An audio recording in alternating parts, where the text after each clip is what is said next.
In this episode, we're making homemade marinara sauce. It has made its way into all the nooks and crannies of this medium-size penne pasta. Marinara and penne, a match made in pasta heaven. I'm gonna teach you all the tips and tricks for making the perfect homemade marinara. It's cleaner, it's more affordable, and I have a secret ingredient that you must add to every homemade marinara sauce that you make. Stick around and I'm gonna teach you all these tips and tricks. All right, let's start with the garlic. I do have a garlic press. You can like finely chop with your knife and press, but I'm gonna peel the paper back and then pull off the cloves. I mean, don't be shy with garlic, friend. Really, that's the name of the game here. So this does make a little bit of a dusty mess sometimes, depending on how dried out the head of garlic is. I'm gonna go with, that's 5-ish and some small ones. So the first thing you need to do with a garlic clove that is coming off of a head like this, you can obviously buy them already peeled, but this is, I don't know, maybe more fun. So what you're gonna do is you're gonna take the flat blade of your knife, you're going to just press down and crack the garlic, and that'll make it really a lot easier to peel off that skin layer that's closest to the actual clove. So peel that off. If you're worried about your hands smelling like garlic, because it can be intense depending on the clove, you can use lime or lemon juice after you've done all this work. You can just do a little lime and lemon juice, almost like wash your hands with a little lime and lemon juice. It'll take that, it'll neutralize that garlic scent. Once we have the skin off, then we can add them into the press and get them nice and crushed up for our sauce. So I have all of my garlic cloves peeled here, and I lopped off the little stemmy ends of them. And I'm gonna go ahead and just crush them right into the skillet. Normally I think I would keep this all here, but just for the sake of less mess and this grating of the onion, it gets a little juicy. So we're gonna just do this right here. I usually like to heat up the oil first, which you could certainly do. I could heat it up and then come back and add it in, but I'm just gonna go ahead and do it right here for the sake of the video. So I have my garlic ready to go. With the onion, I'm gonna be grating that. So what I'm gonna do is I'm gonna lop off the top. I'm gonna cut little edging around to help peel the paper off, the paper skin. I like to grate an onion where I usually lop the root end off when I'm chopping, dicing onions. But in this case, I'm gonna use the root end kind of like as my little holder, if you will, for holding the onion and make it easier to grate. And again, I like to grate the onion because you get all the juice, and the onion pieces are so small that, no one's gonna complain. It's like, there's like a meme that floats around, like kids can't find their soccer shoes, but they can find the onion in their dinner or whatever. Like, yes, they're not gonna find it if you do this, I promise. So we have a couple tablespoons of olive oil. Again, you could heat that up first if you wanted to. So I'm gonna just use my garlic press. You could also finely chop this, but you're gonna wanna get it pretty small. We're going to crush and then swipe into the skillet and then peel that out of there and repeat. Once we get this going, it'll just take a minute or two to get these aromatics blooming, like I said earlier. So I'm gonna go ahead and get the cans open now so that I can quickly pour them in and mix all of this together. When I'm doing homemade marinara, to get about a jar's worth, I usually use a 28-ounce can of crushed tomatoes and either a 6-ounce can of tomato paste, it's a little tangier, or an 8-ounce can of tomato sauce. It ends up being just the right amount of marinara sauce that we need for our family. So that garlic is ready. So now we need to grate the onion. Again, I'm just going right in here. It'll create less of a mess everywhere else. I don't have to use another bowl. So I've peeled the paper off. I'm gonna hold the root end of it and I'm just going to grate. It makes the small pieces. The juices will drop right into the olive oil. I will try not to cry. Probably should have put my glasses on. It is what it is. I usually just like rotate it a little bit as I'm grating. That kind of helps get the pieces to catch on the grater and then to drop into the skillet. As you get further down the onion, be careful of your fingers. I usually then switch to sort of this kind of notch mode. Just want to be careful. This is the grater. It's very sharp. If you have like a stand grater, you would just hold the stand grater this way, same story. I think I'll probably do about half of the onion. This is a fairly small one, maybe a little bit more. Give it a little pop. Here it comes. Oh no, shouldn't have done that.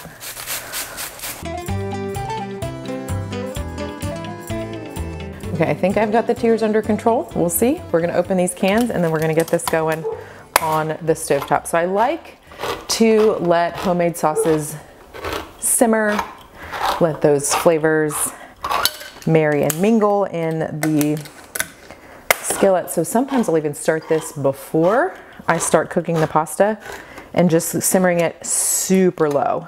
Of course, depending on how long you simmer, you'll have to adjust any liquid. You could add in vegetable stock, chicken stock. If it was going to simmer too long, you could add a little bit of that. That will also boost the flavor as well. First things first, we want all of the delicious flavors and aromas of the onion and garlic to escape into our sauce. So we're going to heat this up. Again, you could heat the olive oil first and then grate or add in here, but I just did it all over there for the sake of ease. Totally up to you how you're going to do this. So we're going to let this saute.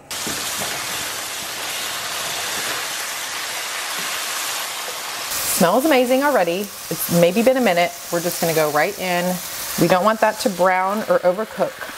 So we're going to go right in with our crushed tomatoes and our tomato sauce and just give that a swirl. I'm using the handy dandy spoon. It's really great for thicker sauces like this to move it around. It also has measuring spoon markings on it, so I will also use it to measure out salt and pepper, the Italian seasoning blend, and also the secret ingredient, which I know I haven't told you that, and I will, I promise. Once you've got it incorporated, that's gonna start to happen, so you're gonna wanna reduce it to low very quickly. Otherwise, your clothes and your stovetop and your counters are just gonna be a mess of tomato sauce. We want to get that right down to low heat so that it will have time to simmer.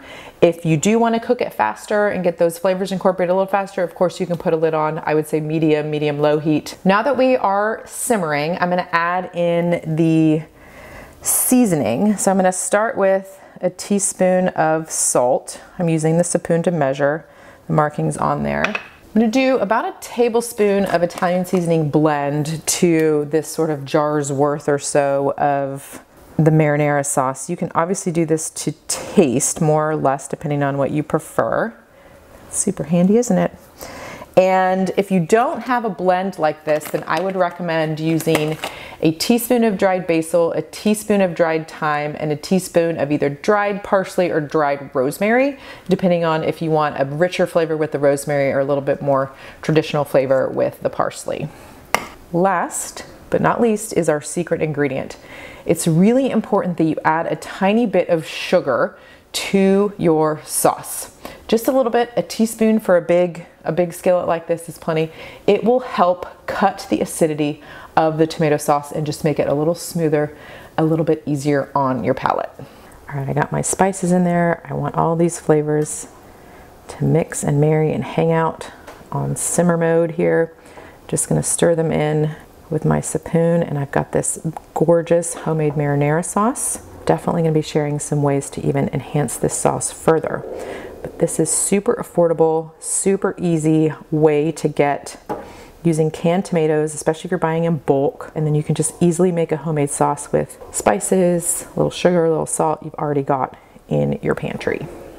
We have the base of the marinara sauce simmering, and it's gonna be gorgeous just like this. But if you want to enhance the flavor a little bit, there's a couple different ways that you can do that, a couple simple ingredients that you can add. If you want a little bit of heat, you could add in some crushed red pepper flakes right into the sauce, or you could serve it and add it to your bowl. If you want to make your sauce a little creamier, you could add some heavy cream, even half and half would work. Maybe whole milk. Whole milk might be a little bit too thin of a milk, but that'll give it a little bit of creaminess. Of course, you could sprinkle in a little grated Parmesan cheese as well if you want a little bit of that cheesy tang added to your sauce. So cream and grated Parmesan would be what I would add to make this a little creamier. Just a little bit. You only need a couple tablespoons, maybe a quarter or third of a cup's worth to get a beautiful creamy sauce that's going to turn it into a nice gorgeous orange color. really fantastic option. Just toss with whatever your favorite pasta noodles are. If you would like a little salty boost to your sauce, of course we add a little bit of salt just to balance it all out. But if you want a little saltier than that, you could add chopped olives or sliced olives. You could add chopped anchovies. Tinned fish is all the rage these days, at least at the time that I'm recording this. Sometimes I wonder about trends on the internet. That one I think I could get behind. It depends on the meal, but you could add those chopped anchovies to your sauce here. And of course, capers would work really well as well, just for that little salty, that briny boost to your sauce. Finally, this is a great place to add vegetables, whether you're trying to be sneaky about it. That was a big trend when my big kids were babies. You can add chopped vegetables, shredded carrots, chopped peppers. Though all of those different vegetables are going to have different flavor profiles that are going to really enhance the sauce overall. So whatever you prefer, you can add those in as well. So the question is, do you add the pasta to the sauce or do you add the sauce to the pasta? This is some cooked penne pasta. You probably saw that video a couple times ago. If you didn't, go back and watch it. I think it's one or two before this video. The answer is, it really doesn't matter. But it can matter. It would matter if it was Alfredo. If it was Alfredo, I would add the pasta to the sauce. You're gonna need a large skillet for that, obviously, one taller. But it ultimately is gonna depend on the size of the pot. So in this case, it is gonna fill up. If I had the pasta here, this isn't quite as tall and robust as some of my other larger skillets. So I'm gonna add the sauce to the pasta. So let me do a switcheroony tunes here. This is still hot. And I am just going to scrape this red sauce right into here and give this a nice toss. The spoon has like a slight give to the edging, which makes it really fabulous for scraping. Then of course it measures, it's great for just being a spoon. And of course we can use it to toss all of this cooked pasta with this red sauce. Also, how magical. It sits up off the counter, so I'm not gonna get any sauce on the counter. Less mess to clean up later. Huh. We do have the spoon and other amazing cooking gadgets available in our store. You can check that out. There should be a link in the description or caption below. In addition to the spoon, we also have an amazing pasta server. I love this so much. Perfect handle. I'm gonna use this. Not only is it great for the long noodles, of course, but it's also great. Scoops up lots of the pasta that we have here with the homemade marinara sauce. And I'm gonna serve this with a little garnish of shredded Parmesan cheese.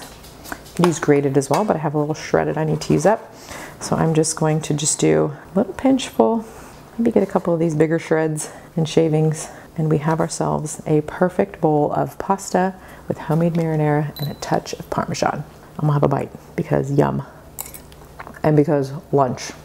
It's perfect. It's just, you can do so much with making your own marinara. You can just flavor it exactly how you want it. You can get your kids involved. They can help make it.